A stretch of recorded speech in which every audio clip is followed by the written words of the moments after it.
and put it on my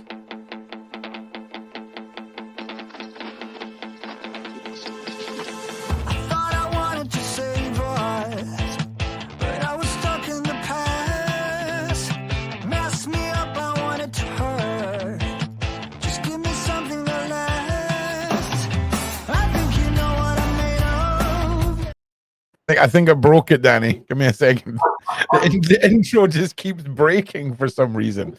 And now we've got this really random overlay. So we're not doing well. But listen, good morning, everybody. Hope everyone is doing well. We have got the wonderful Dani Henderson with us today. We're delving into the world of demons, the realities of it, the modern world, Dani's experiences, and hearing firsthand the differences, the modern terminology and the historic terminology, how idols, deities, their original meanings, how they change throughout time. We've spoken about this already, but Dani's going to delve deeper into that. But before we get into all that, Dani, how are you? How have you been keeping? And how are you this morning? Hi there. Hello, Ron. Hello to the lovely audience and viewers. I'm Dani Henderson. It's great to be back here again. I've done a few lovely sessions on this great channel. Thank you, Sean Atwood, for being so open-minded to allowing others to come on and share their experiences in order to engage with humanity and give some real truths out there. I'm great. I'm putting on the largest disclosure event in the world in Eastbourne, East Sussex, May 10th and 11th. You will see a fleet of physical spacecraft flying over Eastbourne Beach. My website is here, Galactic Spiritual Informers. All the information is there, but I'll leave it there for now. We can come back to that because I know our focus today really is the demonic entities. What are they? Who are they? And who are they after? Well, 100%. And I'm just going to post a link in the side chat for anyone who is watching this back or maybe thought they misheard Dani say a fleet of spacecraft. Here is the fleet of spacecraft from last session. So I'm just posting a link. I just heard, listen, I've just heard my washing machine kick into spin drive, and I've just heard about 4 of my dishes slide off of something and hit the floor. Like this washing machine, it's like it's got a point to prove. It's like every time I go live, it's going spin time. It's crazy. No, it's just something in your house trying to be louder than you, darling. That's all it is. Yeah, it tries.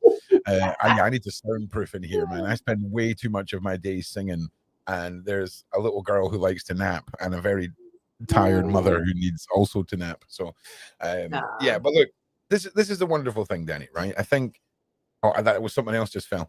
So we've seen you on the channel, right? But it's always, I always feel like you're with a guest. You always bring somebody with you, or there's something else going on.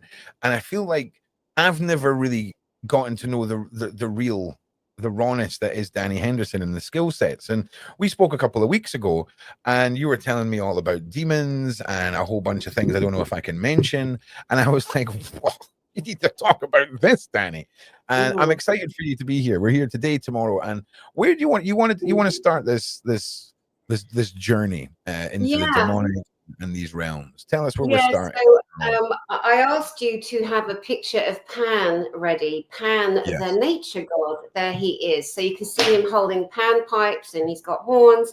He's got cloven hooves. I know we have another image further down with a more kind of modern. There we are. So the hooves and the goat. So people are so brainwashed and programmed to believe that this image is nothing but Satan, Lucifer, a demon, and it's not true. We've been brainwashed and programmed. This image actually represents Pan, the nature god, from eons ago, from Druidism and paganism, a beautiful deity that people would send love to bring in nature, to bring in fertility, to bring in crops. He was an overall beautiful, angelic frequency of love and survival through a hard winter. And over the years, over the centuries, Romans came along. They wanted the Christian marketing strategy to be the one, singular religion. So they called everybody that wasn't a Christian a pagan. The Druids are more of a higher religious order, but same thing. So we've got to be really careful that we have to understand how much we've been lied to as a humanity and tricked and coerced and wrapped up in the Doreen virtues and the wishy-washy bollocks of spirituality. Be very careful. It's very real. It's absolutely beautiful, but there are tricks along the way, and we're going to talk about some of those. But also to say that we need to neutralize this image. Now, it has been demonized, and you will see it in places like the Vatican. It's not allegedly, it is there, and that's for a darker purpose too. But going back to an original image, Pan, the nature god, was something that was beautiful. Now, if we want to know what every soul is an actual goal. We are living in a time of a great spiritual war. It is good against evil. It is Satan against God. It is love against hate. And each individual person is on their own in this realm, moving forward, learning to love self, forgive self, but also to watch out and learn how to protect yourself as well. I'll step there for a moment, Ron. I'm sure you've got questions, unless you're doing laundry. First off, I've muted myself because you're one of these guests where I'm shutting up and listening. Like, there's so much to learn from you, Dani, right? There's so much to learn, even within the history lessons, like when we are hearing there about Pan and learning about how we're always this misguided. But isn't it so clever the way they've gone about demonizing all of these entities, shall we say, right? Because Ron's brain isn't working yet. They've done a really good job. They really have. Because even the word demon, Ron, the word demon, we go back down the timeline. There are three major scholars, Greek scholars, that people tend to look to for a lot of academic snobbery, which I've got no time for. But nonetheless, through historical men, you've got Plato, Aristotle, and Socrates. These were great scholars. They also created something called the Greek mystery schools. They also turned into Egyptian mystery schools, where young initiates were taught and trained in the way of metaphysics. Metaphysics is something every human on this blessed planet is born with. We all have amazing abilities, amazing experiences that are God-given, that are from creator source. They're not witchy things. They're not demonic things. We all have them very easily. Here's a quick example. How do we create heat and healing on the body? Well, we just do this. You literally rub your hands together fast. You create a friction. You create an electromagnetic frequency that's all of your own. And what I've taught so many parents as a therapist and children's nanny for years, rubbing hands together, creating heat, and then laying hands on self or laying hands on others. Now, if I have a polystyrene cup next to me and I rub my hands together to create natural static, natural from me, I can move that cup. If I put leaded pencils down in a row, and I create heat and static in my own hands, I can move those pencils. Is that devil? Is that evil? No, that's part of our natural, beautiful energy that we can do a lot with. Some of us need to know how to tone it. I remember one year I was with my former husband and I was raging inside, angry with him, just so angry. I wanted to smack him silly. I never did, but I was thinking about, really wanted to run across the room and slap him because he was so verbally aggressive to me. We're friends now, but at this time, I was just at the end. And I smashed a cold Pyrex dish that was on the other side of the worktop from me. It was a dish I got out of the cupboard to make something. And the argument started because he always thought he was the great, Gordon Ramsay cook. And I got so annoyed because I wanted to do something nice and he's always criticizing. And I was standing by a bowl of water, washing up water.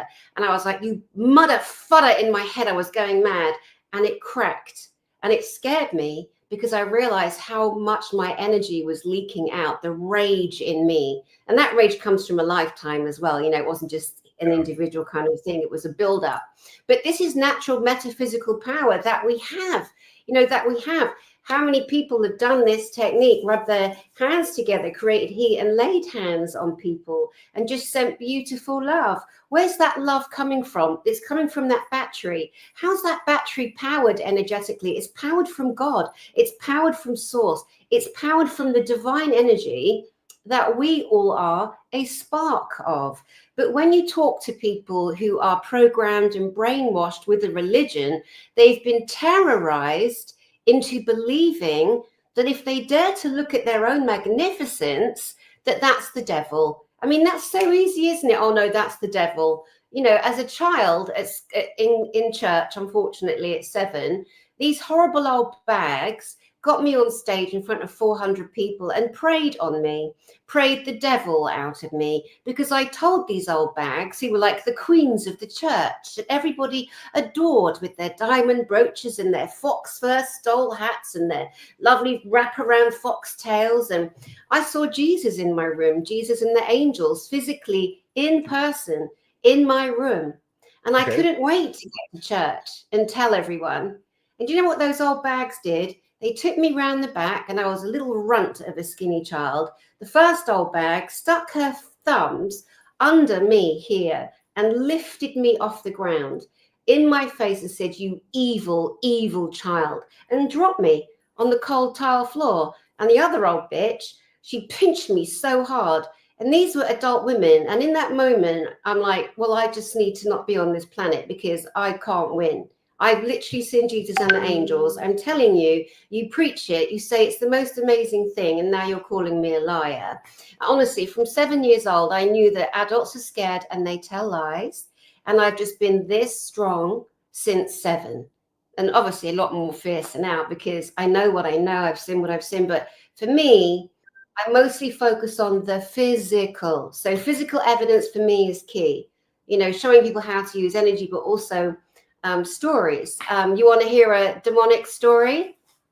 Oh yeah, well, no, listen, whoa, there's a lot to unpack from what you just said there, right?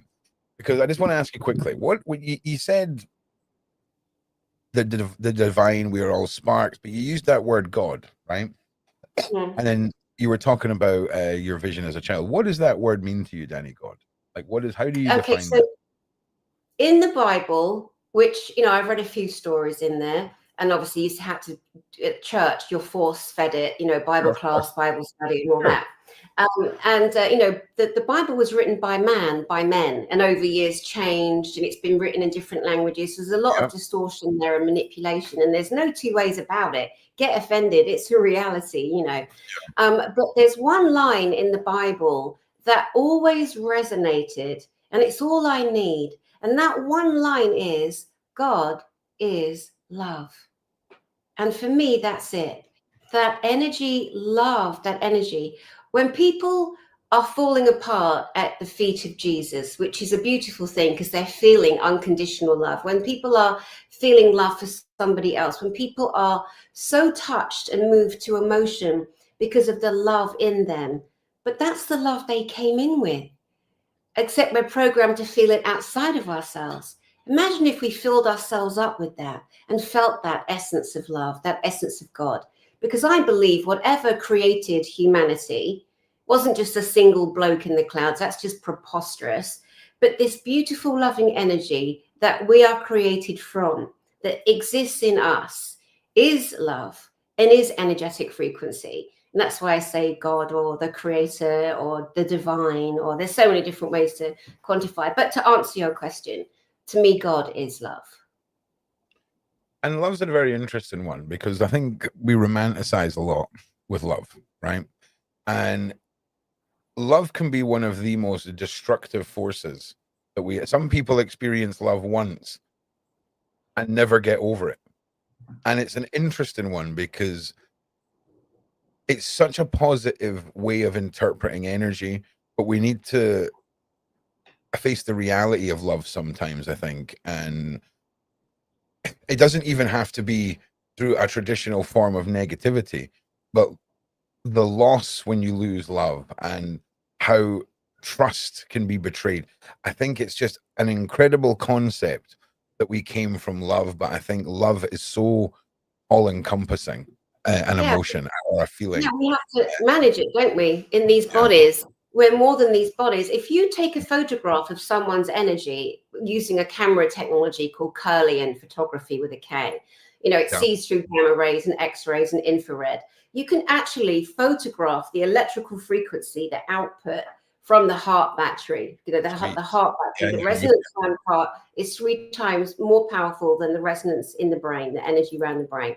So you can photograph what people call an aura, electromagnetic field. With our energy frequency, our love frequency, it can't be contained in these avatars, in these bodies. It's way too big. 100%. I mean, I feel I would take a love bubble over a hate bubble any day of the week. You know what I'm saying? So I just wanted to ask you that, Dani, because like I say, you mentioned it, and with the mention of various religious individuals, I just wanted to just see where you stood there, and it was a great way of summing it up. Now, Dani, the dark side, okay? One more question actually. Because when you had that vision, right? Do you find that there is religion specific demons, right? So for example, if you have a strong belief in Jesus, do you have a better set of tools for going up a different set of demons, if that makes sense, or whatever we want to call them, the nasties, right? Or is it very much, as long as you have a higher power behind you, you can kind of battle any sort of demonic force? Or is there some that are religion specific, if you will? Does that make sense? That makes sense. Well, I mean, again, you the way you ask questions so beautifully, there's like 10 layers to them. So what I'll do is, with my ADD brain, try and break it down a bit. So you're also talking about mimics. So there are entities that will mimic being, like, here's a good example. I've mentioned it several times, but I was a nursery nurse looking after a 2-month-old baby overnight because the parents' little girl that wasn't even 2 was in a coma, right? So they needed a emergency nursery nurse. That was me, to take care of this child. So a little boy, so he's in his crib. I go in the room, in the bedroom, and I feel it, what I call it. I feel the shift in frequency. I feel the heaviness and the weight. Sometimes you get smells. Sometimes you see black flies. Sometimes it's just a knowing. I go in the baby's room and there is an angel standing over the baby, a physical, not in my mind, right there. And he had very short, dark hair, and he was standing over the baby like this. And I saw him for 1 second, and in the next second, I'm punching out and kicking at it because it was a demon. It was a demonic. Because what happens is this: you see something, the program clicks in. Oh, angel, lovely. Kowtow. Be subservient. That's the program. But the split second I sensed it, its frequency, I knew it had come to harm that baby. While everyone's being distracted over the little girl potentially not making it, it came for the little boy. And that's why I attacked it with such violence and would do to the ends of the earth anything like that. The minute I then put focus on what I'd just seen, I did the instant recall, which we can all do. And when I thought back in those seconds, what had I just seen? I had seen a male entity that was naked, standing over a little boy, pretending to be an angel. It had no wings. They don't always have wings. And it had no clothes on. And so again, once I punched out violently to protect the child, it left. It never came back. And I had slept with the baby in my room. But this is what you're referring to too. I'm a white woman, a white angel turns up. How lovely. No, it could be any religion, that any entity or demonic or imp or any kind of entity you want to label with a negative aspect to it, they will mimic what they know, and believe. So you have to be extra careful. So you have to learn to read with your heart. This is the seat of your intuition. This is where your soul resides. I do believe that personally. Everyone can have their own opinion, but this is my personal opinion from years of working this way. So reading the room, because once the mind gets involved, the yak, it's telling you all. That's where all the programs are loaded, all the neural pathways, all the calcified neural pathways of belief systems that we have developed since birth to this moment.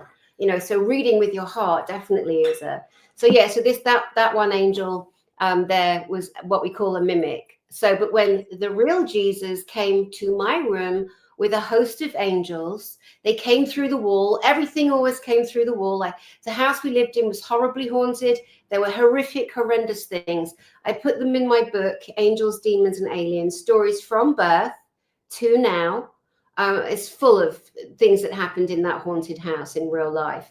And so it was so beautiful to see something benevolent come through the wall, and then looking, and they were all on the carpet. These angelics were all around something. And then they parted, and there he was in the center, beaming at me. And it was the most beautiful, life-saving moment where I knew it didn't matter what church told me. Jesus is a real person, but he was a fully realized person, right? He came fully realized, knowing that we got all these incredible abilities, metaphysical abilities. And that's what he was trying to teach. And that's why they murdered him. Can't have that going out. Can't have him telling the people how powerful they are. You know, let's crucify him. That was a choice of the day, murder, unaliving, sorry. Yes, right. So yeah, it's a very touchy subject, because people that think they know, because they're so hardwired and programmed, they don't want to be wrong. They don't want to admit they're wrong. They don't want to even look at the fact that they might be wrong. So they put forth hatred, arrows, accusations. Someone like me back in the day would have been called a witch. No, I'm just a woman with my own mind and a voice, and I speak it as I see it. But, you know, so yes, so there are mimics that we have to be careful of.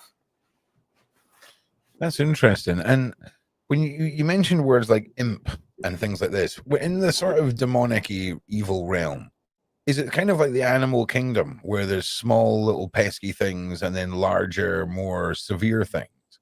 Oh, Could yeah. you give us some examples of the food Yes. chain, if you will?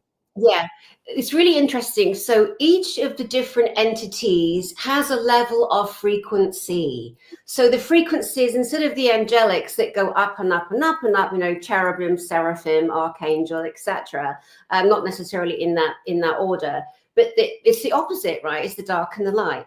So with the demonic frequencies, you can feel them. So when I was on British television, that's funny because I'm living back in England. I've lived in America for so long, Hawaii and Costa Rica, but now I'm back in England. So I was on British television live like this to camera, and I would do lessons on like Madame Blavatsky or Edgar Cayce, or just educating people on things that they may not have known. But it's important for us to know the true spiritual heritage that we have as a collective species. The TV studios for this show, this psychic, clairvoyant, spiritual therapy show, was in the same building as a sex show. So you got all these women at certain times of day getting completely naked, bouncing around on beds with their phones going, call me, you know. And then in our theatre, in our studio, we had people like me, like singing a beautiful, like Om Namah Shivaya, beautiful Indian mantra, talking about Sanskrit, talking about the angels, advising on relationships and doing angel readings and whatever it was. And I never forget that one time I was using a pendulum. Now, everything we use as a tool of divination is going to work via our energy, via our intention. So these people that make these sweeping statements, oh, pendulums are evil. So Doris, sit down and be quiet, please, my love. Just get an education. So I had a pendulum, beautiful crystal. And for me, if it's sweet, and it's not a Ouija board, I would never do a Ouija board. Most dangerous thing. Get a gun. You know what I mean? So dangerous. Don't ever do a Ouija board. So dangerous. But the pendulum, so I was holding the pendulum, and I always knew not to 100% ever believe it. That was because I know outside forces can interrupt. So I'm holding it up, and in the corner of the studio, I saw these two black imps. They were about that big, pure black, little demonic frequencies. And they swung across the room, Ron, and whacked the pendulum that I was holding. I was like, bloody hell. I'd never seen it. So again, another physical representation. So now I know they exist. I'd never even heard the word imp. But when I saw them, something in me qualified, that's what that is. And I said to another woman there, oh my God, I saw these little imps. She went, oh yeah, I've seen them too. And they are attracted because of the high sexual frequency of the pornographic studio a few feet away from my Right. studio. Okay. And it's Okay. really sad because, you know, over the years in Victorian times, especially, we used to call it parlor tricks. So you'd have a woman who would sit as a sitting medium. She would use her body energy more densely because the light on our planet is lighter now, but it was less light then. And so they would create something called ectoplasm from their own physical, metaphysical ability. And these were known as parlor tricks, and people would turn up and pay money and sit and watch the medium, you know, talk to the spirits or move the boxes or whatever. It was quite the thing back in the day. But now we don't use that energy. Ectoplasm is something that we really don't see that much of, although again you can actually photograph it. But I got a bit distracted there. I was just going to say, Dani, there's quite a lot of interesting photographs of the ectoplasm from throughout history, and yeah, it was always one of those ones that I always felt like there was parlor trick and reality, and you just didn't know which one was which. Do you know what I mean? I feel like these photos were the paranormal YouTube of the era, right? Where there's just so much of it. It's like, what would the real one even look like? You know? But let me pull one up, and this is kind of sort of this thing, right? Is this the one? Like this sort of thing? Oh no. I mean, that's a good, I mean, it looks so fake, doesn't it? That kind of like a smoky essence, but there's lots of pictures like that. And there were women of the day mostly who were exposed for, you know, trying to make a living, and, you know, but as there are pretty much in every doctor's surgery, lawyer's office, you know, career politician's life, it's all the same comparison. Yeah, so ectoplasm, I know we saw it highlighted in Ghostbusters as an entry level in for people to sort of understand what that was. Yeah, I mean, that doesn't. Is this just shenanigans of the day? Is this just? Well, that doesn't look real to me. I don't even know what I'm looking at. No, there were people that literally do this. Yeah, no, this was a reality. And the thing is, back in those days, in Victoriana, let's say Edwardian Victoriana times, it was much harder for a working medium to physically use her body. But these women were trailblazers for the rest of us who speak out on metaphysics. But like I said, the light isn't as heavy as it was, so there's much less work needed. But I'll tell you what, anyone, and I don't care who you are and how famous you are, and I'm going to speak my mind. And don't worry, Sean, I'm not going to say any naughty words. But I remember seeing a TV show in England one time years ago, and there's a paranormal investigation. This drives me insane. So there's a young boy part of the camera team, and this big old fat psychic woman walking along, you know, and she's trying to feel into energy. But the negative entity went for the lowest hanging fruit. He went for the person that was terrified. And that's where you get in trouble with spirits, guys. When you are scared, you're on the back foot straight away. You've opened your battery, you are vulnerable, and they can zippity-doo-dah, they can take from you, they can try and possess you, and that's a real thing. So this poor kid is against the wall screaming because he can feel an entity trying to enter him. Right? And this stupid woman, this old psychic that's supposed to have all this experience, she's going, use me, use my body. I'm like, you silly old bag. Why on earth would you ever do that? You don't ever let anything into your body unless you want to be possessed. And I mean angels and fairies and deities. You do not let them in the vessel. And that, I will make a statement of absolute clarity and validation. Don't let them in, guys. You let them in, that door never shuts. Oh, you can protect yourselves. Oh, you can do rituals. I've seen it too many times on my path, my long path. You can always spot them. There's always an opening. And if I can see them, then the demonics can see them too. So I feel like it's time to flip it on their head. I feel like it's time to learn how to take possession of them.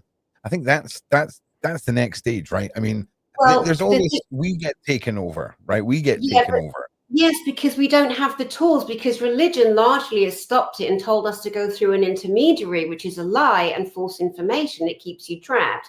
We have to know that we can go straight to source. We can do whatever we want. We can, and we've got to be careful of the humans in our lives that tell us what we can and can't do. I'm sorry, no one's ever telling me what I can and can't do, partner or not partner. No, that's a partnership. That's two people or whatever conversing together.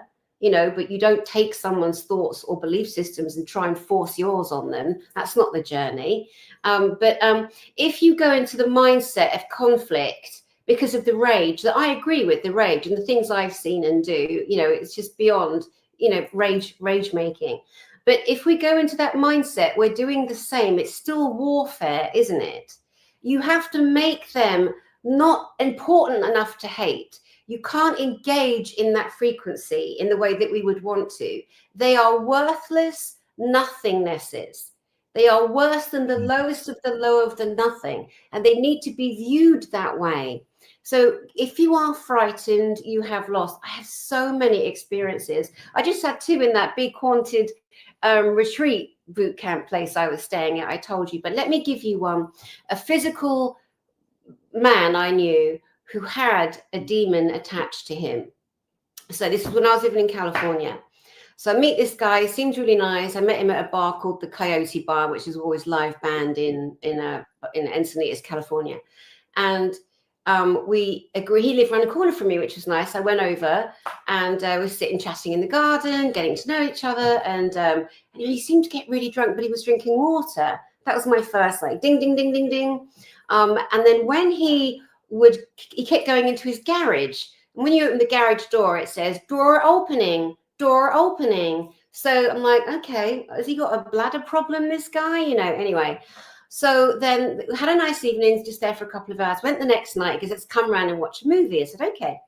So I'm over there. We're sitting on the sofa and watching a movie. And all of a sudden, I felt a presence.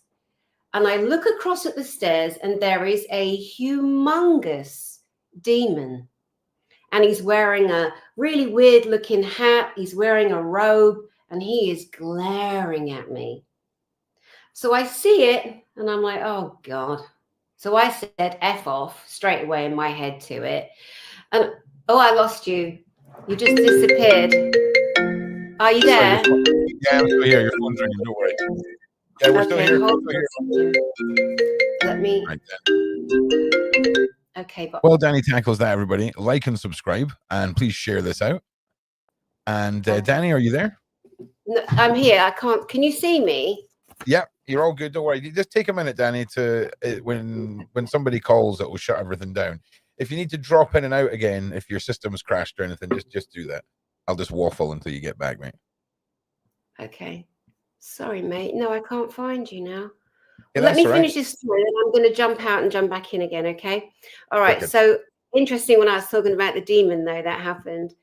So I see it and I think, well, I just met this guy and I'm who I am anyway. So, I don't worry about if people don't believe me or not. And I said, you got a demon standing over there. And he went, what? And this is a huge giant man. I said, there's a demon standing right there by the stairs glaring at me. He went, are you for real? I said, oh, I'm for very real. And he goes, okay, there's a demon standing by my chair and by the stairs. Yeah. What does he want? I said, well, it wants your soulmate. And he went, oh my God, did that shut him up? He went, well, what do you mean? I said, it wants your soul. I said, it's trying to scare me to get me to leave, which I'm not going to, because, that's what I mean about making them less important. And anyway, he said, I knew it. He goes, I knew it. He goes, there's always something. I could always feel it. He goes, I never knew what it was. I said, it's a really big senior demon, boy, and it wants your soul. Anyway, I left soon after that. And I thought, well, I'll probably never see him again. Anyway, he called me. He goes, please come tomorrow morning. I've got to tell you something. I said, okay. I go over to his house. He sits down in front of me and he says to me, I am a full-blown alcoholic. He goes, I drink all day, every day. He goes, you noticed I was a bit kind of squiggly. He goes, I said I was drinking water. I'm drinking vodka. He goes, I go in my garage, the garage door that goes, garage door opening. And he goes, that's what I'm doing. I'm hitting the hooch, the heavy stuff all day long. I keep it in a drawer in my garage. I'm like, okay. I said, well, I can never date you. I said, I will not date an alcoholic. I said, but I'll be your friend. I'll be your friend. Anyway, a few nights later, he's like, I need help. He goes, I've got this big meeting tomorrow. And I'd got to know him a bit more over those few days, and really sweet guy, but drinking himself to death. I said, you're in between worlds, mate. It wants you. You've got to be really careful. So he goes, can you help me? He goes, I've got a meeting in LA tomorrow. He goes, please, I don't know who else to ask. I'm so embarrassed. I've drunk too much. Can you drive me in the morning? Can you come over? I said, yeah, I'll come over. So I went over. Can you still see me? Because I cannot see you at all. Yeah, you're all good. I can see you. Okay, so I go over, and then we go to sleep. So I'm sleeping in my clothes on top of the bed. We've got to get up at silly o'clock at like 4 a.m. He wants to sleep to sober up to get to this big meeting. And I'm laying there, and he's asleep, and the door opens physically, and this bloody huge demon comes walking in across the end of the bed, didn't even look at me, with all these little weird looking demonics behind it. They were really odd looking, like they were all in these little kind of round robes and round headed things walking behind him. It went round the side of the bed over to him, grabbed his hand, yanked him up into a sitting position. And this guy was still asleep. And this guy said, oh. And the demon yanked him, and the guy got up and followed the demon out the room and down the stairs. And I am sitting up going, oh my God. And then I heard the garage door opening, and I heard the drawer open and close. He comes back up the stairs. He gets back in bed. He laid down in his sleep. I'm going to leave a little bit out of this story, but the next morning I said to him, well, your demon came last night. I said, and he literally pulled you up in a sleeping position, and you followed him downstairs to the garage, and you opened the drawer and you came back up, and he went, oh my God. He went, oh my God. He goes, I can never understand why there's never any alcohol. He goes, I leave it in the drawer. It's half full some nights, but when I come in the morning, it's gone. I said, it's making you drink yourself to death. Now, I hope people hear that story, Ron, because some need to. The alcohol, the spirits, the vodka, the gin, and others, drinks too. It takes you out your body. It gives you an unconscious level where the demonics or whatever it wants, it can take you over. We could go a lot deeper on that too, but I'm going to jump out and then I'm going to jump back in, okay? Yeah, no problem, mate. No problems. All right. So we're live with Dani Henderson this morning. She'll be joining us tomorrow morning as well, diving into the realities of the demon world. She's trying to figure out how to she's got it. Right, no bother. Oh, hang on a second. Are you back? Can you see me? Yeah. Hello. hello. So I mean, that's quite an intense story, Dani. I mean, I think for a lot of people, I mean, I understand. I managed to train myself to react different and not make that reaction fearful, right? But I think for a lot of people, the concept of any sort of encounter like that and not being able to show fear, what's your advice for people who, because you know the public, there's a lot of people who, I mean, I've spoken to people you're seeing shadow people throughout the day. There's so many individuals who are looking for answers, right? Is there some go-to? Yes, of course. So many things. I mean, you can't be the good old F off. You just can't. It is such a good disarmer. It has its own frequency that emits from you, depending on the force you choose to use when saying such vulgarity. Can I ask, is that why they're called curse words? Right? Because, and this is going to sound really dumb, but there was a South Park episode years ago, right? There was a South Park episode years ago, and the popularity of the swearing on television, right, brought forth the apocalypse because of the use of the words of curse, right?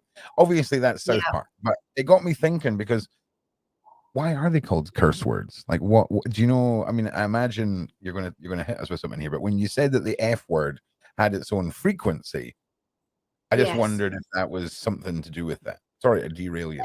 It's very powerful. Just want to check. The thread, this chat just popped up now that I got back in. So I don't know if someone's being rude and needs a bit of a clip in the chat there. I'm sure the mods are on it, but it looks like someone's being rude. I haven't found the comment yet, but obviously we don't tolerate that. I don't. Casting, that's why we call spelling. Yeah, I was going to say if you just come back into the chat, it will probably load everything and then start deleting it in the order that it was deleted. But right. We don't mess about it. Don't worry. Yeah. So I know so many people know this, but it's still good to go over, the information so we really get it. But spelling is our words are the most powerful things. We bring reality into being by the words that we use. But here's the good news. The people that put out wrongness, the people that spew evil, the people that mean to do harm, the most uneducated people that mean to do harm, they don't realize that when they emit from their own battery, from their own body frequency, that energy will go out and it will come back to the source of origin. It will come back to you. And when it does, it will have gathered up energy frequencies that were matching to go to harm the person. So we need to be very careful. So I named a pedo on yesterday, 2 days ago, an actual person that needed publicly, and there's proof and everything. And I sat and I kind of prayed on it a bit and thought, Dani, doing that, it's assassinating someone's soul. It will come back to you. But it is absolutely true. And it is shutting down an evil that needs to be addressed and shut down. You know what I mean? That's a really extreme example of saying something that potentially energy can come back. But you really have to measure, justify. But people who are recruited to hate other people, I've spent 10 years exposing people. What is it you're saying here? Right? I've literally made a career out of soul destroying individuals who soul destroy. Right? So what are you saying? Because to me, if any of the spiritual realm criticizes the destruction of that mindset towards children, then it doesn't sound like they're on the right team to me. No. If I'm being honest. So I'm just letting the whole spiritual world know I ain't done yet. So it's interesting because a lot of people used to say to me, do you not feel bad about what you're doing? And I'm like, well, no, they're PDF files. Do you see what I'm saying? Yeah. And I've never lost a wink of sleep. Never once. Never batted an island. Never lost a wink of sleep. I mean, it's a hell of a responsibility, Ron, when you say a name, a hell of a responsibility, to them, because that's going to come on you. That's why spelling and cursing and gossiping and putting people's names out. So we have to be very mindful and accept that there's going to be a comeback. And we just have to be able to manage or monitor what that potential comeback, might be. On levels of demons, also, just to briefly mention, because obviously on this channel and others, there's been an awful lot of conversation about Diddy. Let's just say that he is a low, there's possession there. Absolutely, 100%. It is so obvious. So some of these people who sold their souls for higher powers, they negotiate with demonic entities. Some of them they're in direct contract with. Agoroth. There's so many hierarchical demons, like there are hierarchical angels. So some of these people are very aware of making direct contracts with these hierarchical demons. And what happens is the demons use their physical bodies. They use their physical bodies to smoke, to drag, to, it's important to preface that when you look at someone like the Diddy boy, let's say, who's been put on a pedestal by others way higher than him and way, way behind him, you'll never know their names. You'll never know their names. That we, again, have been programmed to worship or celebrate people like him, whose music is absolute twash, rubbish. Him and the other bloke with the funny looking hair like rat's tails. What's his name? I can't remember his name now. The one who gets accused with him. Jay-Z. Beyonce's husband. Jay-Z, him. Muppet, yeah. Like, what? Go away, you silly people. But anyway, Honestly. we've got to stop being impressed because they're not even the top layer. That's a joke. Yeah, Dani, luckily I've been preaching this exact genre of topic for years. And it's very true. I call it it's in their eyes, it's peasant level. So if us, the peasants to them, have eyes on, that's peasant level. So presidents, politicians, the diddies, Hollywood actors, but it's the very, very one level up. Maybe the CEOs, right, that run these people. We get to see their faces, but that's where it ends, yo. Like, that is it. The upper echelons, the bloodlines, the people who've been doing this for centuries, the hidden knowledge that is carried out with these individuals to keep the 1% in control of everything is wild. It's wild. The cabal, as we call it. Right, I want to refer to a book. Now, this is for those who want to do some serious study. And they're not very big, these books. He's got like 4 or 5. I've got like 3 of them. His name's Kurt Barker. This is Deconstructing the Illuminati, which is basically what humanity is doing. Humanity is taking down, person by person, career politician by career politician, etc., deconstructing the scummery of the system that has owned us. This guy, Kurt Barker, was, as a little boy, messed with by a satanic. And what they like to do when they have a child, and but this is the one, pull up this one, cannibalism and the higher depth satanic, because I want to make a difference here. I want to precise a difference between cannibalism and, a higher depth satanic or a higher depth Luciferian. So Kurt Barker, when he was in this horrendous forced relationship with this male, the male would make him use a girl name and make him dress as a girl. And this is a very common procedure when you're breaking the soul of a child who's in a situation they can't get out of. And people make the mistake of assuming that it's going to be, non-aristocratic children, non-wealthy children. No, there is no difference. It happens to them all on all levels. Trailer situations, basement situations, to palaces around the world. And so he had to live mostly as a girl, wear girl shoes, grow his hair, be taken advantage of in every possible, imaginable, unthinkable way, and had no power. Now, a friend of mine was also treated the same. His name is Tony Rodriguez. He has been on this channel, and he was taken and used in this way, also given a girl's name, taken by a billionaire who lives on an island in Seattle. These people are out there. This is no joke. And Tony Rodriguez openly speaks to the things that he has gone through and recovered. And he is a remarkable human being, Tony Rodriguez. You should get him on, Ron. He's just so special. But he's also been reading this book too. So it has many different revelations of a child, now a man, who has lived the life of being used in a Luciferian or satanic occult situation. Now, there's a huge difference to your little, drinking the red juice. Let's say, I don't know what words to use, Ron, on Sean's channel. Drinking the claret.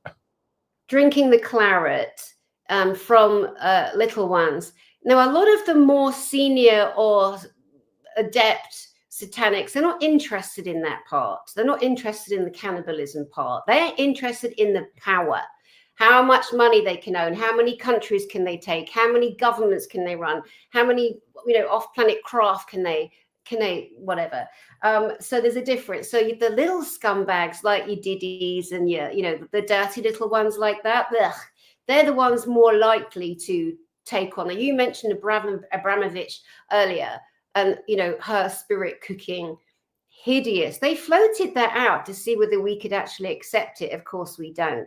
They float a few things out like that to see whether or not. They test to see how far along they think they've captured us. But I think they know by now what time it is. And that, the old ways, the old guard is dead and dying. So people mustn't be afraid. But they do need to be educated. And I would recommend this book. It is a difficult read. And I've watched his videos online, and he writes very well, but you can't believe the things he writes about.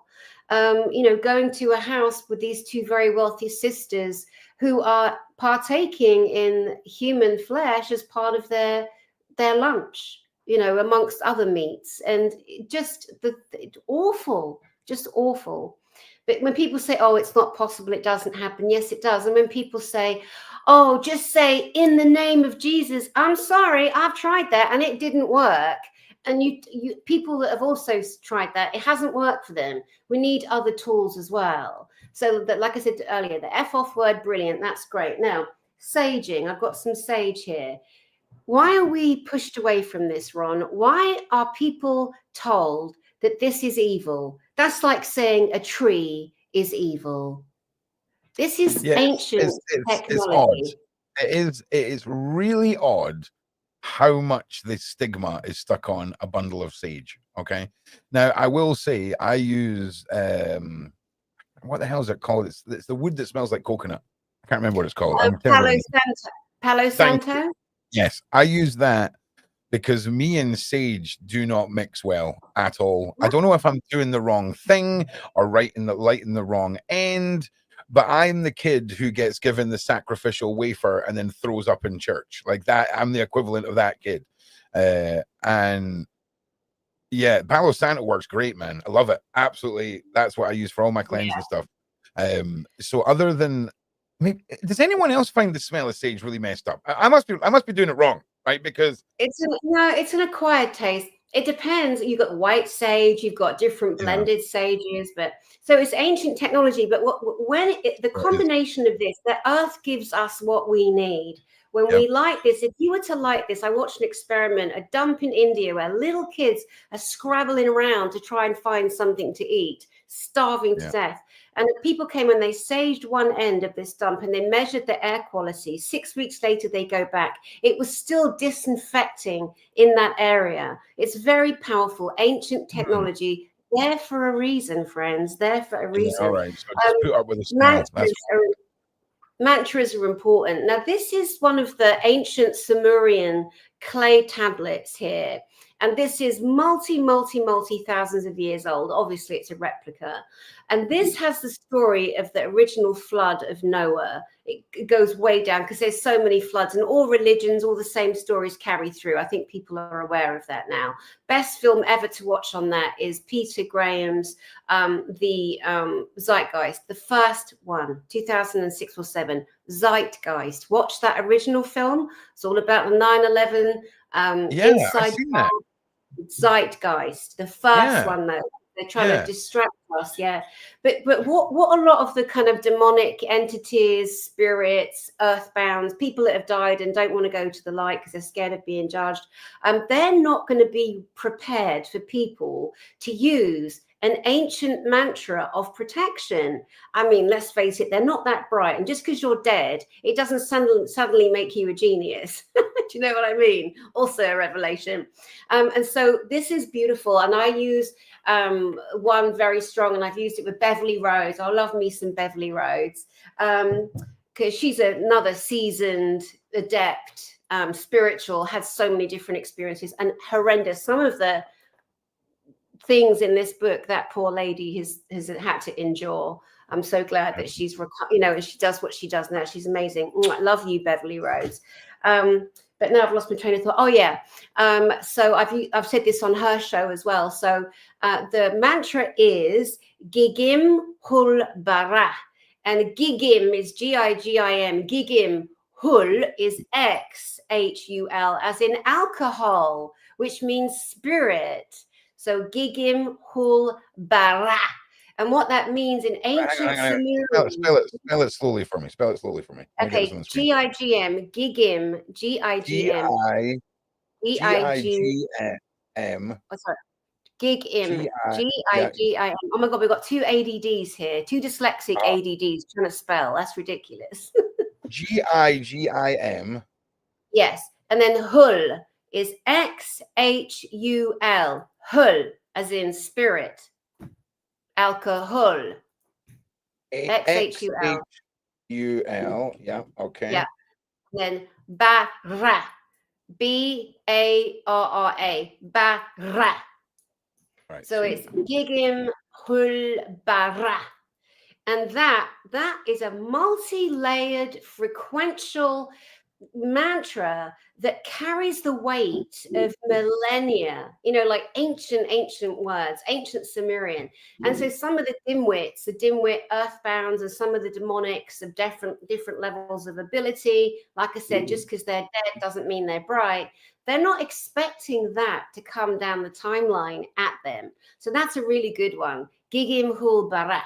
And saging, salt, Himalayan salt round the bed, under the bed, throw a Bible under the bed. Oh my God, that Bible is so full of magic. It has so much power, so much frequency in it.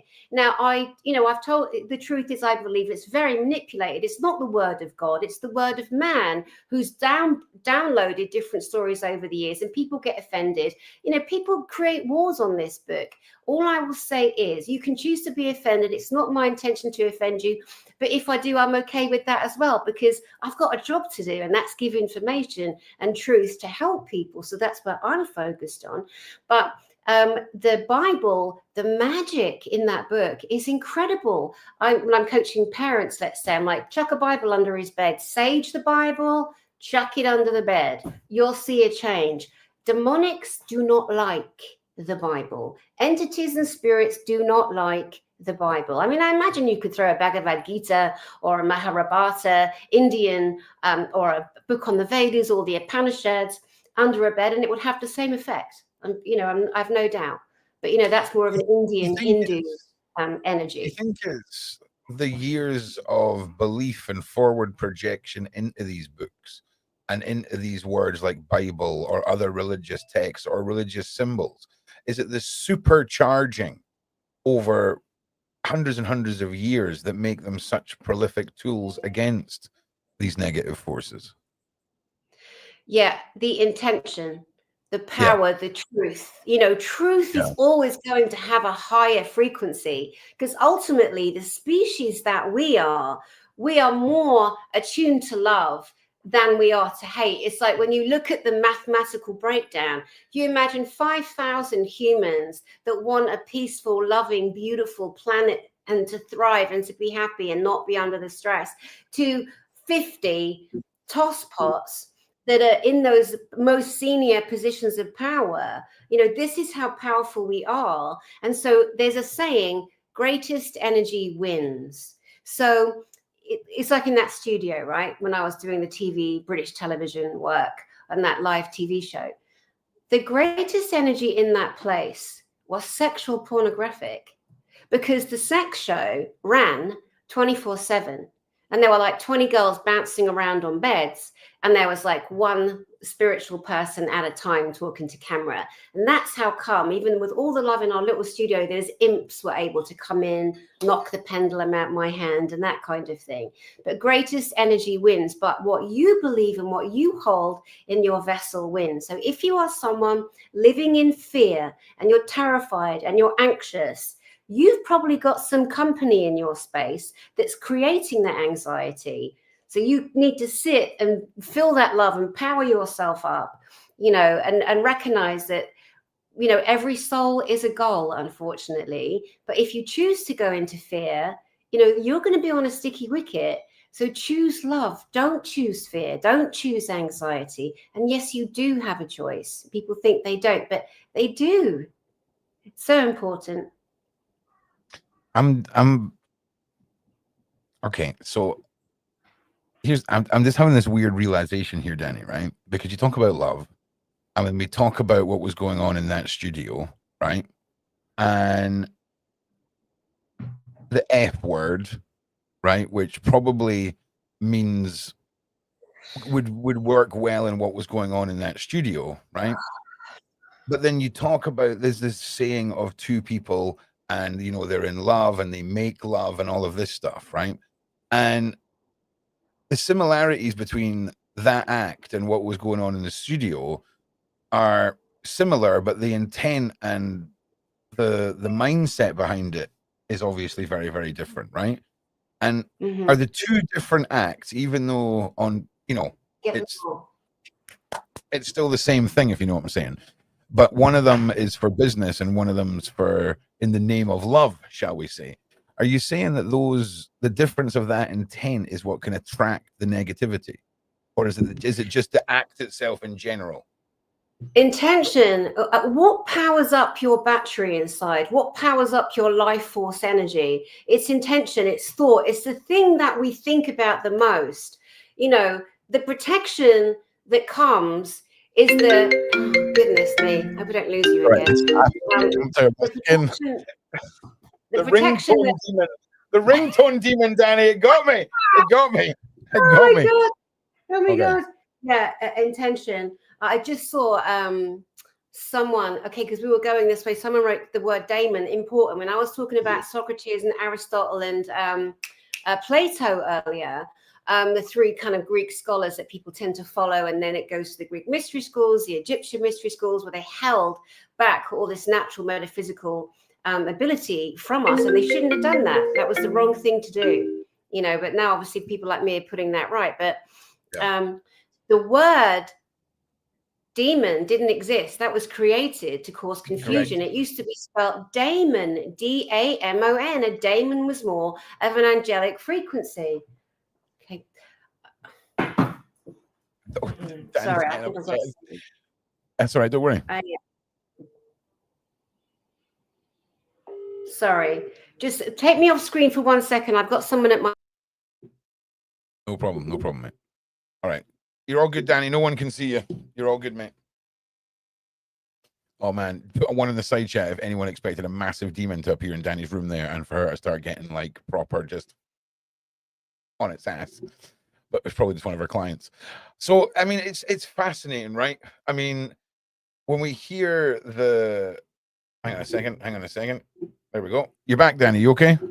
I'm so sorry. I have to go. I'm actually driving someone to the hospital and they were here at my door. I didn't realize. I've lost track of time because we were only going to do an hour.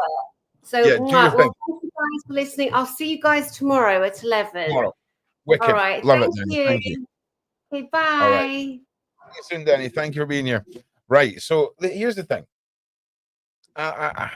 You know, when it comes to Dani Henderson, Beverly Rhodes, Azria, all these people that just have so much knowledge to give, I always like to see it as a class, right? And I don't know why I'm so close to the screen, right? So we learned today about the smells, right? The shift in energy, this feeling that we can get. Dani talked about evil forces using things like alcoholism. And also, I don't think Dani was saying alcoholism is caused by demons. But certainly in the case where Dani was speaking about, you can see how it's a very easy way for a dark force to facilitate the obtaining of your soul through your self unaliving through alcohol, you know? And it's kind of interesting, you know? It really, really is.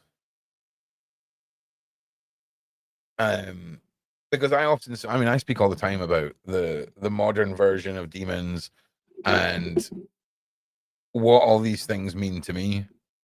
And when we talk about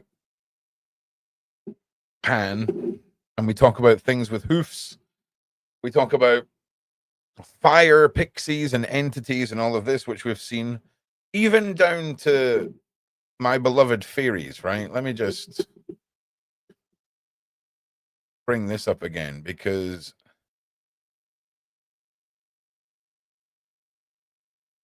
one second, everybody. Here's a little rascal that was captured floating past my head. You know, and all of these things, if you were to pick up the most recent copy and adaptation of one of the three big religions in the world, the three you're allowed to pick from, right? All of these things fall under heresy, witchcraft, demonic forces. But for centuries, we walked hand in hand with these things. these wonderful creatures of this wonderful planet, or whatever the hell it is, whatever, right? And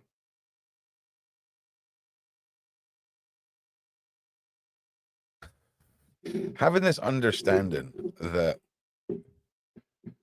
we have creatures and wonderful, and here's Azria's picture of this little fire guy as well, who we've all sort of collectively decided that this is a fire imp that is bursting on the toilet. Okay, like absolutely bursting on the toilet. This guy is like, oh great, this is when you've decided to take a picture of me. Do you know what I mean? And just to sort of make that, just to sort of hit home what here it is actually, here's it superimposed in a toilet, bursting on the toilet, right? But look at the little guy. It's crazy. And, you know, again, a few hundred years ago, Azria, me, all of you in the side chat, we're all getting tied to poles and we're all going up like birthday cakes. All right. And you know, you guys all know that I'm not here for all the white, everything's got to be positive thing. Like I'm if life was like that, I would be like that. Do you know what I'm saying? And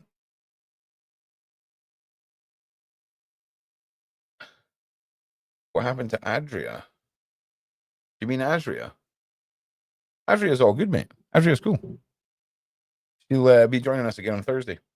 But this, what I was saying is, this is one of Azria's photographs that she sent in. Oh, not that she sent in, that we had on one of the shows. Azria's taken some absolutely bonkers photographs. Like absolutely bonkers photographs of little fairies, of fire imps, of faces in trees. It's wild. Yeah, you're all good, Helen, Oh, I'm so sorry. It's the mouse. This. Oh, yeah. Let me fix it, man. I need to get a mouse pad. It's the noise gate. Yeah, there we go. Yeah, there we go. All right. Oh, you went and ruined it for yourself. Now you've got to go and be in timeout for preaching your madness. All right. Gee whiz. Same with the Jesus crew as well. Don't be coming in here and telling anyone needs anything. Or you'll get treated the same as freaking that guy.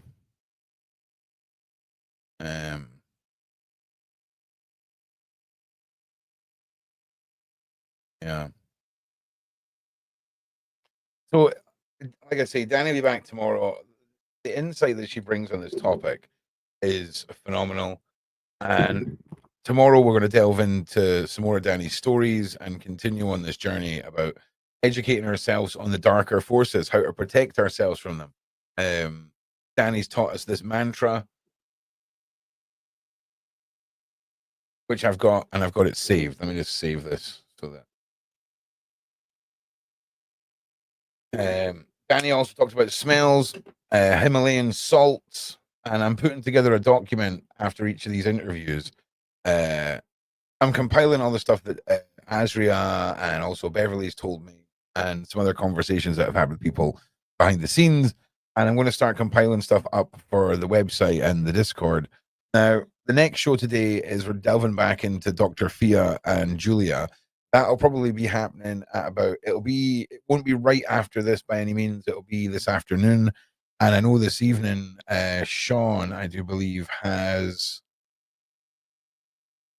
Bob Marley's daughter coming on to talk about Diddy and his soul, I do believe. You'll be seeing me on that live as well for a little bit. And tomorrow we are back with Dani in the morning. And looking forward to it. It'll be at the earlier time than advertised. It will be at 11 o'clock. I'm going to change the time on that now. And then on Thursday, I've got a very special episode back to the Cabal to finish off the week for the last 2 days. We've also got the Surviving Life podcast. I've just been sent Emil's contact details to see what is going on there, and hopefully I'll have answers for me and Samson's show, which I do believe is going pre-recorded, and I'll keep you all posted about that. Now tomorrow, where is it? 11:45. Edit. 11 o'clock. Wicked. Right, so that's all edited for everyone. Oh God, LinkedIn, you are the bane of my life in this goddamn software. There we go. Yeah, get Emil on. He's so funny. He's so funny. But if you guys have got any questions, you want to have a little chit chat or whatever, I'm happy to do that. Let me just check the boss. Hang on a second. Yo, I'm live just now. I can't listen to your message. Did I not? If I had to redo the thumbnail from yesterday.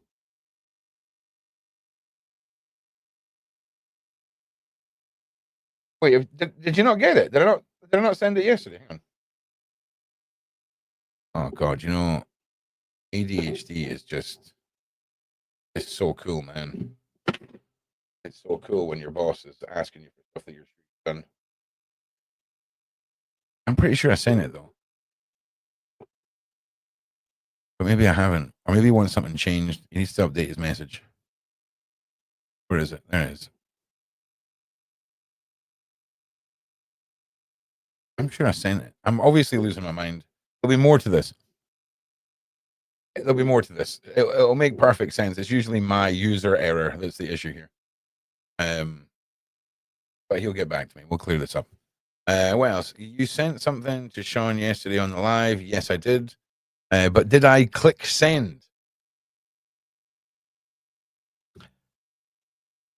Oh, Dani's away. She was here for the first hour, mate. We'll be back tomorrow with Dani, though. Don't worry. I'm diagnosed to the max. Yeah, that would be my X-Men power, is like undiagnosed issues. You did not bother with the question then. Hang on. I have a question. Why would any superior spirit being bother with any human? We are nobodies and are. Oh man, homegrown. Sit down.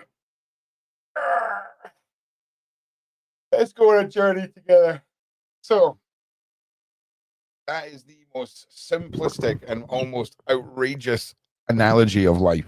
Okay, forget about all the physical stuff. It's a nonsense. All right, like the soul, the energy, the balance, and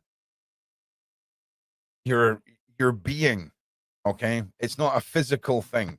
Okay, are the harbingers of our souls, and it all resonates around this. No, I don't think it's disrespectful at all, mate. No, you're absolutely not disrespectful in the slightest. I don't think. Let me put your question up. Let me see. There you go. I have a question. Why should any superior spirit? Well, here's the thing, right? When you say superior spirit, that's one thing, right? So, to me, a spirit is an essence of a person whose power has passed over, right? And there's a terminology thing for me, right? So, a superior spirit to me is more of an entity, right?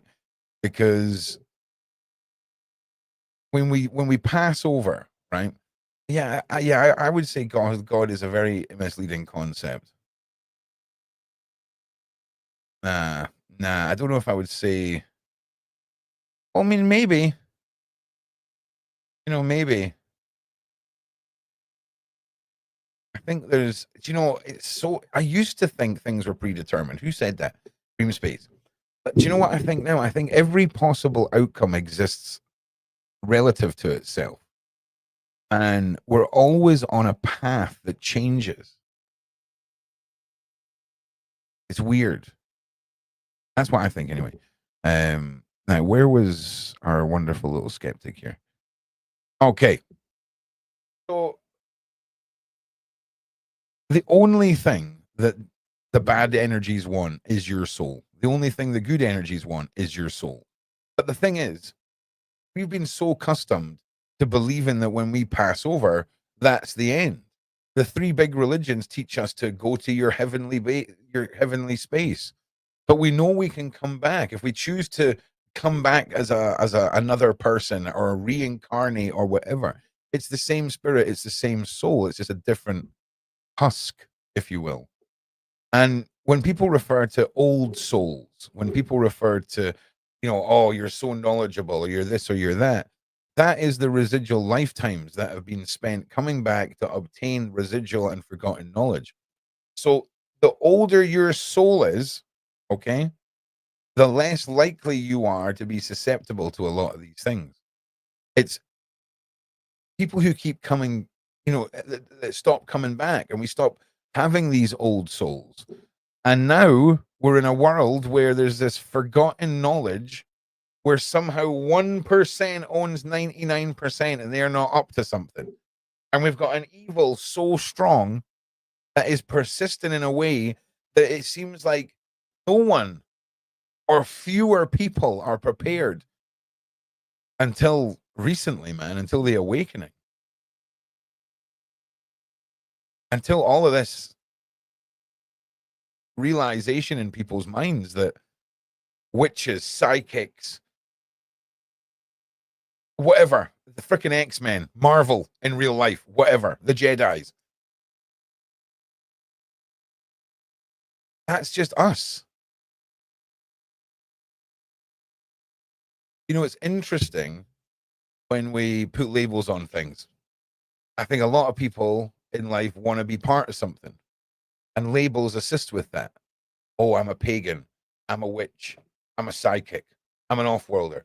Are you? Or are we just all the same thing, getting labels slapped on it for whatever reason? Right? Because that's the way I'm beginning to feel. Right? That's the way I'm beginning to feel. Because I almost feel like by having the titles slapped on stuff, it's creating this segregation mindset that if you're not that thing, you can't have that thing. But we are that thing, right? It sounds mad, right? And I don't say this online because it sounds mental. But Mac, where's Mac? He's in the side chat, right? He asked me the other day about Magick, right? And I can't remember what he asked me, but my answer is always the absolute truth. And I'm like, Mac. Yeah, I think he was asking me where I learned some stuff. And I'm like, Mac, I said, I didn't learn anything. He says, I am the magic, Mac, right? And he was like, what? I'm like, I am the magic. Do you not understand? Like that, I'm going to be the crazy guy, right? Preaching that sentence and looking like a lunatic, right? I am the magic. You are the magic. We're all the crazy guy on the internet, right? So you got to watch how you frame it, right? But that's kind of it, right? And you've got all this other cool stuff that goes with it. The Druid guy, the Dani Henderson guy, the Beverly Rhodes guy, the Azria guy. Like, it's just like, whoa. But do you know how I look at it, right? Cooking, right? How many different forms of cooking there is? How many different dishes? Cuisines, right? That's how I view all of these people. It's like chefs with recipes and interesting ways of putting things together and trying this bit of freaking fusion here and a little whisper of that. It's just amazing. And there's nothing wrong. Here's the thing. There's nothing wrong with having an identity that reflects your impression of who you are.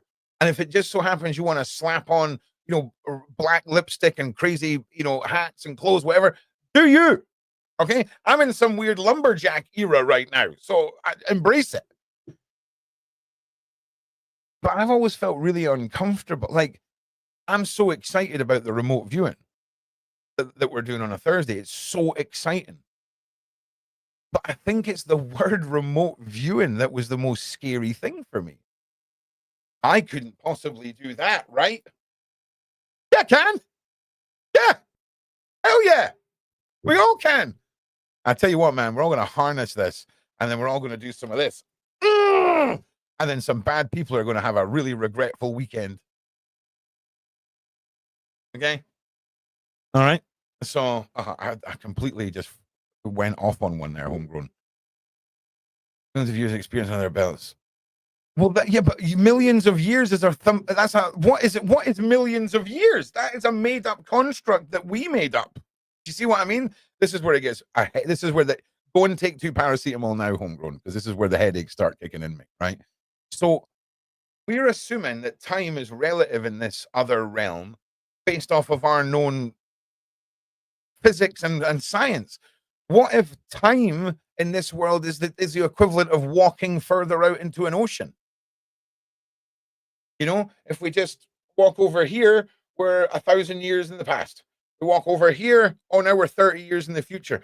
It's so, we've just got to stop assuming we know anything.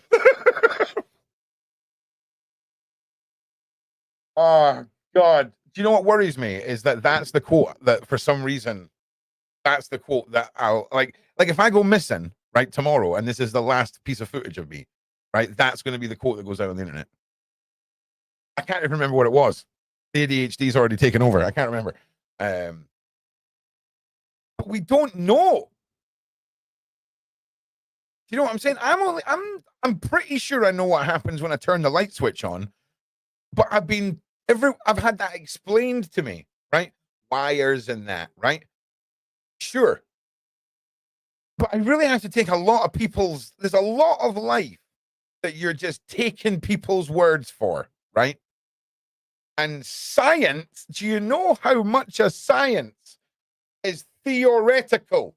There's a whole thing of science just called theoretical science, right?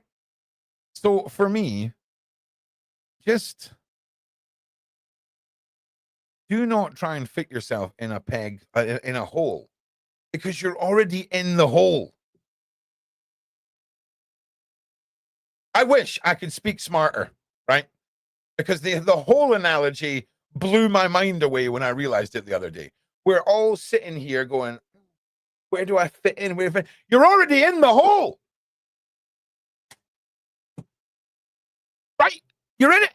Stop trying to fit in it. You're in it. Honestly, these I gotta stop saying things so loud on the internet. Like,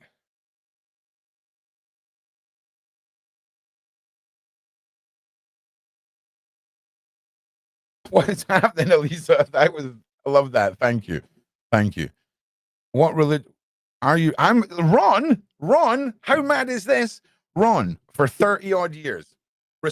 So Helen, if we're having a conversation and this is like 29-year-old Ron, and you're like, well, I am super Jesus crew, I would be like, awesome. I respect that you believe that. And I mean, I wasn't an atheist. I wasn't religious. I was just like blind faith. What? Blind faith. Choose a book and you believe in it. What, mate? So then had a very profound religious experience. And it completely changed everything. Completely changed everything.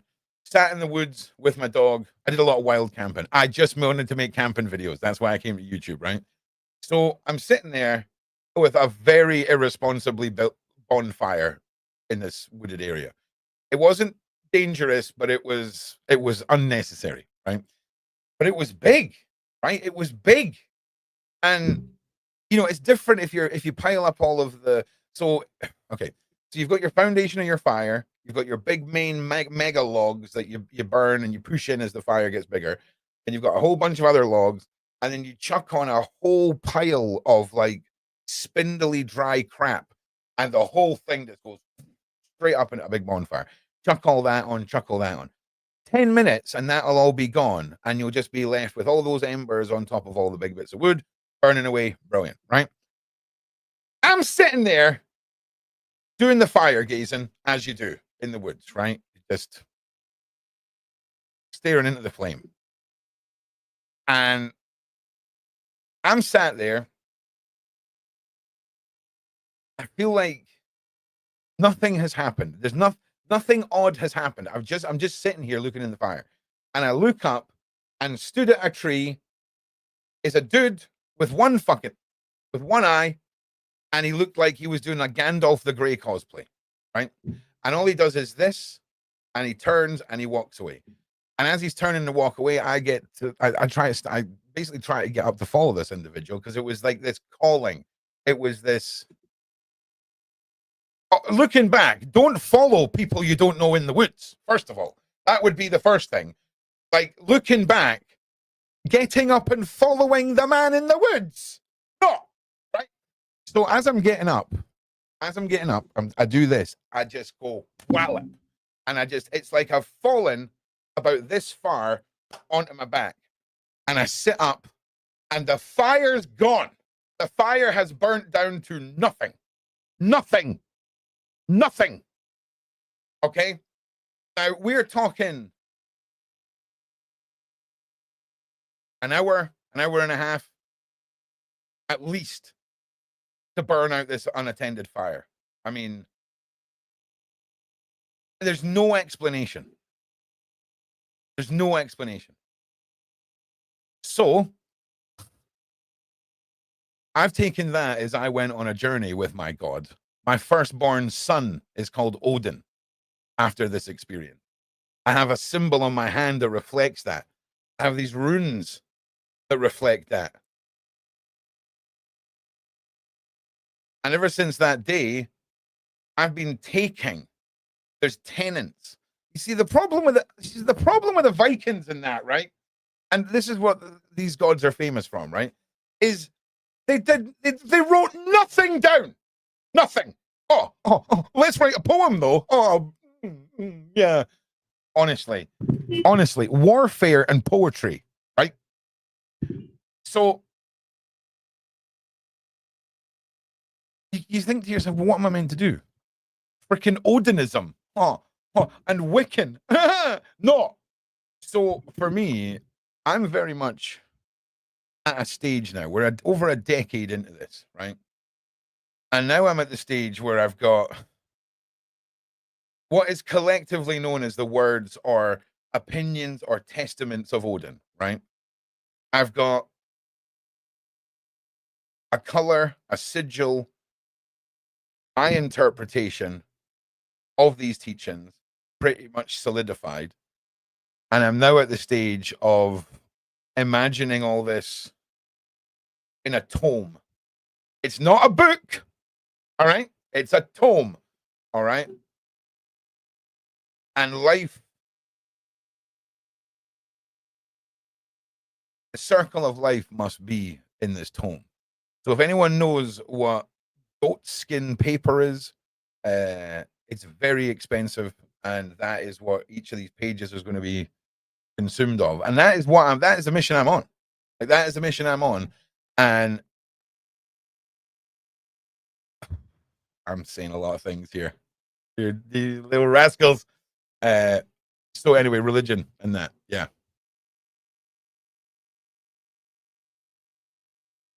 That's all right. The dream space. That's okay. We can still be friends, man. We can still be friends. You know, it's ironic that I've got a book next to me that's called a grimoire. I've got a lot of grimoires, but my most recent grimoire is here, and there's like 16 pages in the.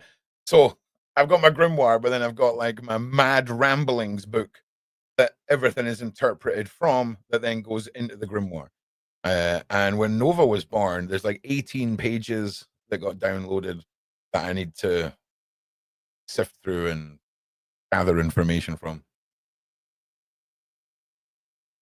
But just keep in mind, Ron's not a role model. Don't try any of the things that Ron tries. Ron is not I do not walk in the light. I walk hand in hand with the darkness and the light, and I live in the gray. And I'm very happy here. Okay, and I have been here for a long time. And magic, sigils, manifesting will, that's a quarter of a century of experience. Everything that I'm learning with you guys and Beverly, these are all the new things. Not that we're learning, we're unlocking. Because we're already in the hole. Remember that you're in the hole. You're not looking for the hole. You're in it. Okay. You don't need to try to be a thing. You are the thing. Somewhere out there, somebody is charging about $500 for this, right? Where it's just like, you are the thing. You are in the hole. Just telling you, man, it's mad. The world is mad. Okay.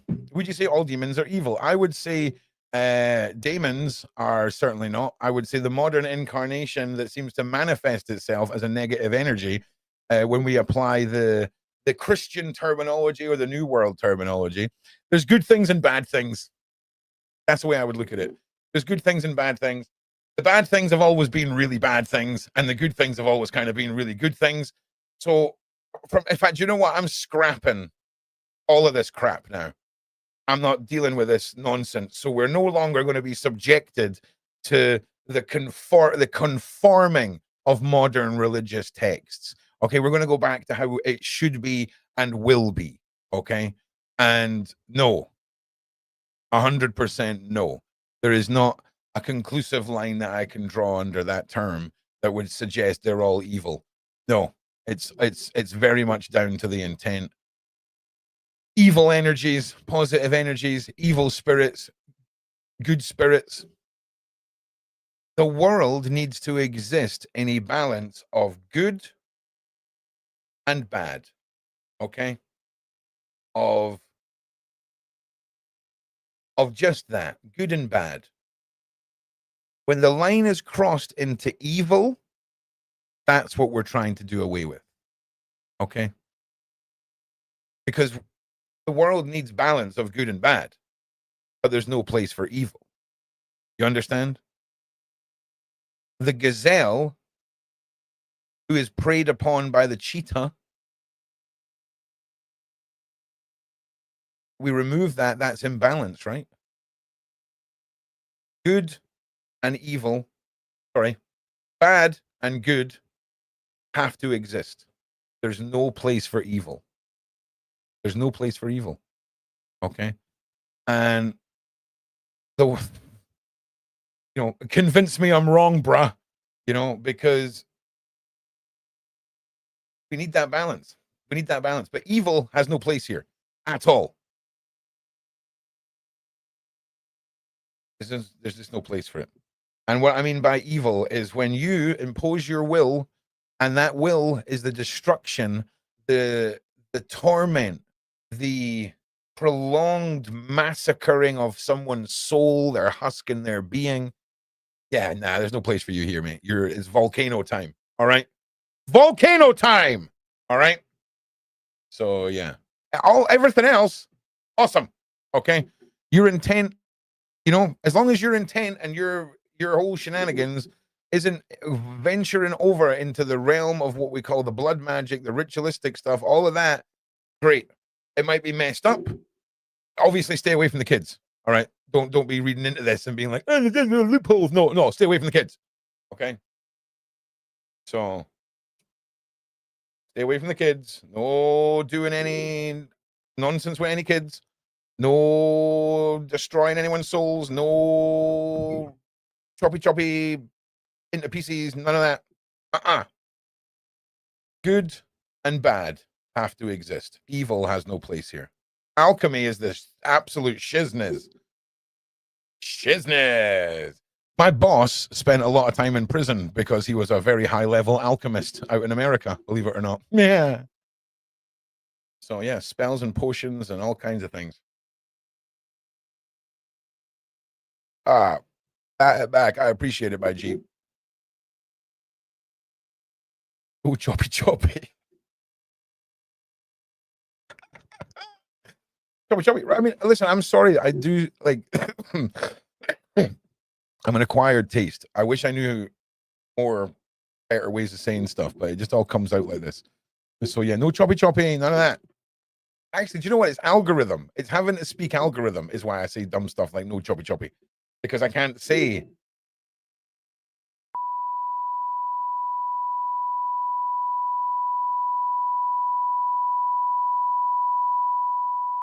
No. So no choppy. None of that. Oh yeah. No, they're counted. No. They count too. No. They count too. They are in the mix. Okay. They're delicious, not pets. Animals, not pets. But yeah, I'm the stabby, but you can't say that word. So, see what I'm saying? Too risky that word. Honestly, I swear to God, I know what I'm talking about. Yeah, Divergent number 1. I'm glad that you're still here.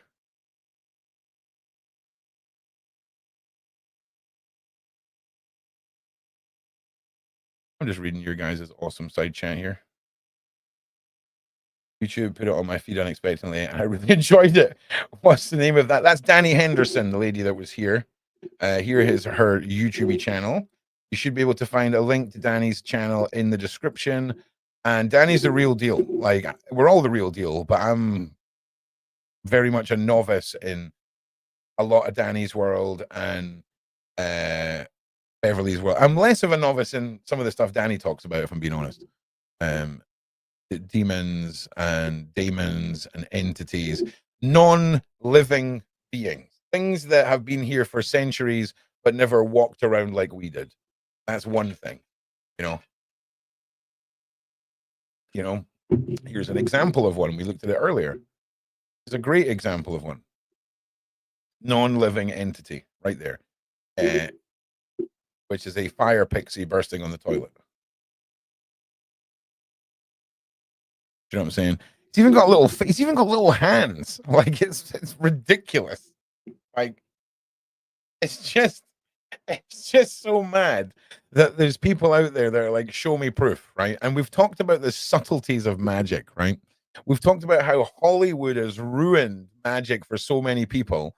And I just want to say, this is one of Azria's images here. Azria, the creator of the unifier, the off-world DNA, all of that, has a freak of nature gift at capturing a madness on her camera. And the way that she describes it as, she'll be walking and then something will just tell her to stop. She can't even see anything to take a photo of. She's just the crazy lady with the pink hair doing this. But it's amazing. It's amazing. So when we talk about the subtleties of magic, when people are really condescending about, well, prove it, well, show us, we'll do this, we'll do that. Like, why? Why should I prove it to you? First of all, muggle. And until I figure out a more offensive term to use, I will stick with that. Because some people, right? Some people, regardless of them being in their hole too, regardless of all of this being available to them, fear of the unknown is an absolute, it's more than a feeling. It's a fundamental characteristic of most human beings. Do you know what human beings those are? The new souls. It's fear of the unknown, because everything is the unknown, because you're brand new. You're brand new.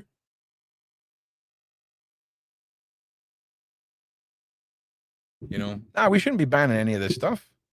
Nothing should be banned, man. You got to understand that there's stuff going on with these books that we'll probably never fully understand and grasp. But I'll be honest with you, my will and intent is so strong when it comes to the things that I do, my things that I enchant, the sigils I make, all of these things. Like, I get it. If I'm just one dude and that's just my will going into something, centuries of global belief being forced into the cross, for example. Like, if we all see that cross, we all kind of know what it is. You know what I'm saying? We all kind of go, oh, that's Jesus and Christmas and Christianity on Christmas. Right, okay. Jesus is about Christmas. Okay. Well, not for my Christmas. Okay. Yule is my time. Okay. It's all about freaking bringing a tree inside, because if we don't bring a tree inside, the snow won't melt, right? Our ancestors, though, can I just say, our ancestors.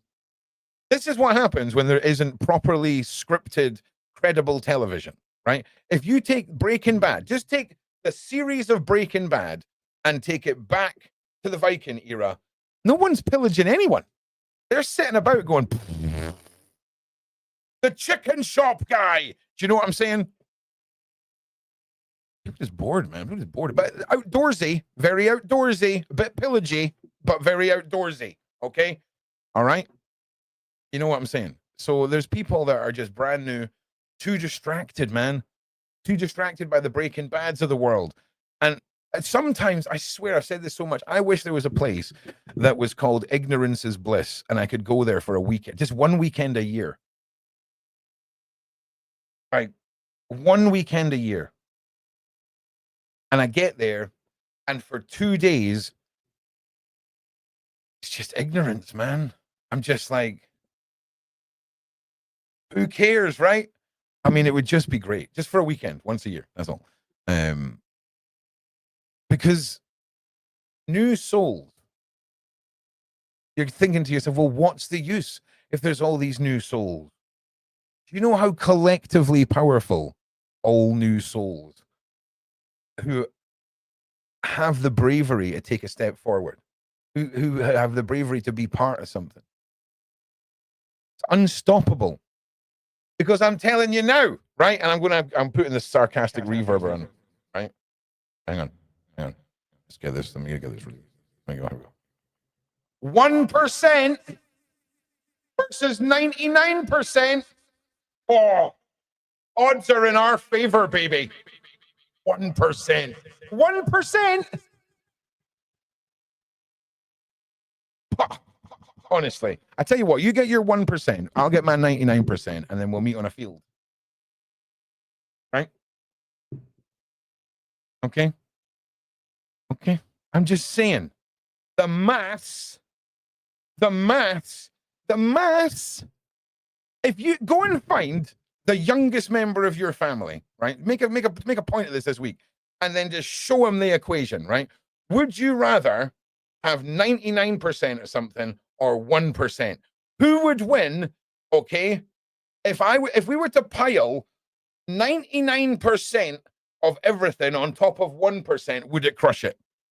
It's so the maths are so outrageous. We could get really creative with it, right? Do you remember that? Do you remember ants where they all turned into the big ball and like rolled through them? We could do that, and it wouldn't even put a dent in our resources. It wouldn't even put a dent in them. Freaking human ball taking out 1/3%, right? So all I'm saying, right? All I'm saying is, you have nothing to fear. Okay, I know you feel a little bit like Joey Tribbiani on the inside, but that's okay. You're brand new. It's all good. Don't worry. You're brand new. And there's nothing wrong with it. And I'm telling you now, most of you in the side chat are definitely not brand new, just in case you think I'm talking to you. But we all know people who are brand new. They're scared. But they have these moments where they're like, oh, yeah, you know, this one time I was sitting staring at the TV and it suddenly came on, right? Or I was, this one time I woke up and my dead grandmother was talking about me and she warned me about something, so I believed her. And then, you know, I was meant to be on a train and then something bad happened, right? And they still don't believe, okay? It's almost like you've been conditioned to accept a couple of weird stuff happens to everyone, but it's just science. Science can explain it, right? Science can explain it, right? Hell yeah, your God can be with you too, my G. Hell yeah. Bring your chosen God along for the ride. 100%. 100%. 100,000,000%, my G's. I do not care who your deity is, as long as your deity doesn't do any of the following choppies or the touching the children. Anything to do with that, we're all good, my guys. Okay, we're all good. Like, believe it or not, I want to live in a world where, oh God, someone just type out a religion in the side chat for me, because otherwise I'm just going to go with Christianity again. And I feel like I always punch them in the throat. So someone just give me another religion. Give me something interesting, right? Because I want to live in a world, right, where I can sit down with insert religion here that someone's going to type. A Hindu or a Buddhist, I'd be like, hey, tell me about your God. Do you know what I'm saying? And I'll tell them about my God. And then we'll be like, whoa, that was a really cool conversation. And they'll be like, yeah. And I'll be like, hey, do you want to get like a baked potato or something? And they'll be like, yeah, I want to get a baked potato or something, right? Oh, shut up, Red Cap. Okay. I mean, 10 out of 10 for finding the only one. Okay. The only one. All right. 10 out of 10. And great to see you. Hope you have a good day, Magick. But you got to understand. Oh, do you know what? I kind of feel like that's at the top. Do you know how little I know about Jehovah's Witnesses? The Mormons, I've at least seen a South Park episode about. But Jehovah's Witnesses, I know nothing, right? Nothing at all. But I can't stop watching these ring cam compilations of when Mormons and Jehovah's Witnesses come to people's door and ring the ring cam. And obviously the person's in their house and they're like, hi, it's the Mormon church. Like, and they say something outrageous. Like, oh, I can't. I'm in the middle of like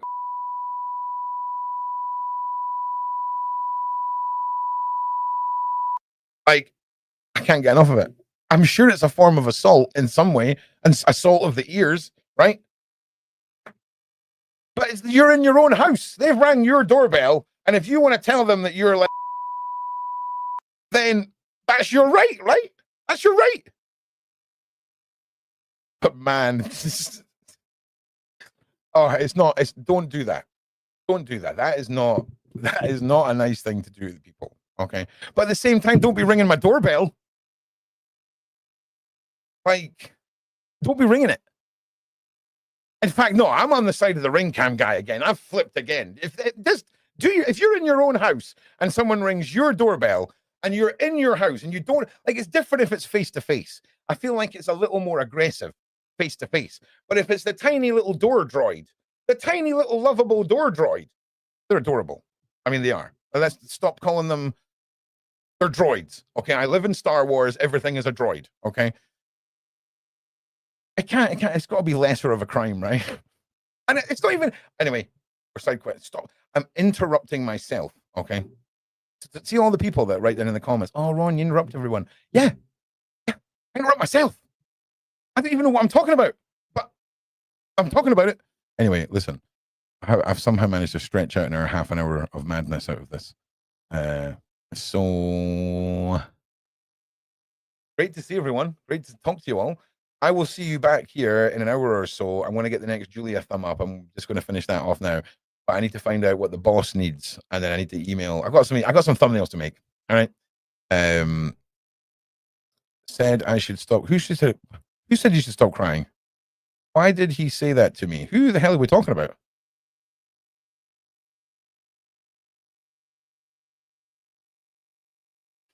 Oh, homegrown. Are you upsetting my side chat? Are you displacing the harmony that is my side chat? Because you'll get a smack bottom when we put on the nether realm to think about what you've done. I think you've already oh. All right, keep me pure joy, lol, stop crying. Okay, well, I mean, people are allowed to cry, man. You know, relax. All right? Relax. Everyone relax. Yeah, been doing it since the beginning. Homegrown. The way I run my community, man, is I'm not in control. I'm not in control of the village. Okay, the village is the side chat. Okay, the people that live in the village are in charge of the village, man, and you're not doing yourself any favors. So consider this a warning, right? Don't mess up the harmony of my side chat. Do you know, years ago, Redcap, I did a whole expose on this nudist community that were using the nudist lifestyle as a way of incorporating. So here's the thing. If you're a nudist, right? And I turn around to you and I say, hey, how many nudist children's parties have you been to? right? I imagine you're going to say none, right? And then when I say to you, how many of them have you filmed and then sold the DVDs of on a website? I'm thinking probably none, right? But man, I mean, I wrecked this whole community, bro. Like this was wild. Their website, it was wild. And you know, it's the same thing I say about genuine child modeling agencies, right? So there's one in the UK. They advertise quite a lot, and it's like a legitimate child modeling agency does everything in its power to make everything like they're already aware that it's kind of a weird industry, right? So they want you, the parent, to know this is a serious professional business. All the kids are like like, I don't know, like a winter coat, and they're throwing a snowball, right? And then you look at the ones that I've exposed, and it's kids and chaps, right? There's a big difference. You can tell. There's like a oh no, what's going on here? Feeling when there's the bad ones. I'm not saying all the good ones that have a good representation are all good. Okay, I'm just making a point. Okay, that's all. What was my point? Why am I talking about this? It's sitting in the side chat scene. I can't remember. I need to go and have a coffee.